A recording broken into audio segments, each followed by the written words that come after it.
So have you ever wondered what's going on with the proposed downtown hotel here in Abilene? Well, our city reporter Marley Capper has done some asking around and now takes a closer look to find out those answers in this KTAB exclusive. Remember this? That was right here in front of the Abilene Convention Center 6 months ago. And well, as you can see, it's still an empty lot.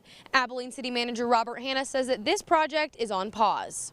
I don't see the global pandemic stopping the project. I do see it delaying it.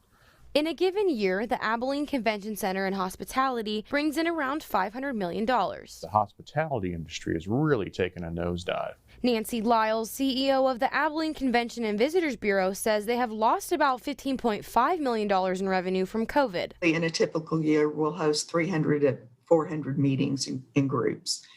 This is not a typical year. So building a $65 million project just isn't in the cards right now. The challenge we have with the project now is people will be shocked to learn we're in a global pandemic.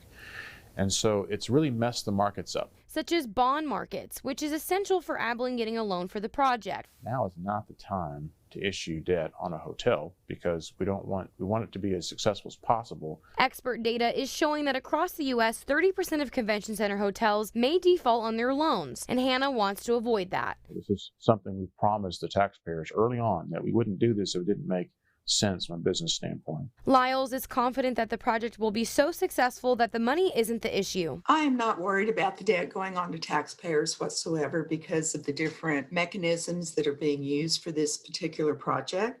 And I do feel with all my heart that it will be a very successful project. Such as marketing and getting the new facilities booked out 4 years in advance. And until Abilene starts seeing more competitive loan rates and the hospitality industry starts to bounce back, the hotel that is supposed to be behind me will look like this. In Abilene, with coverage you can count on, Marley Capper, KTAB News. Thank you, Marley, for that update. Another mechanism that they are using is Abilene was able to pass a law that allows the use of hotel tax to pay off the bond instead of having the hotel tax go to the state of Texas.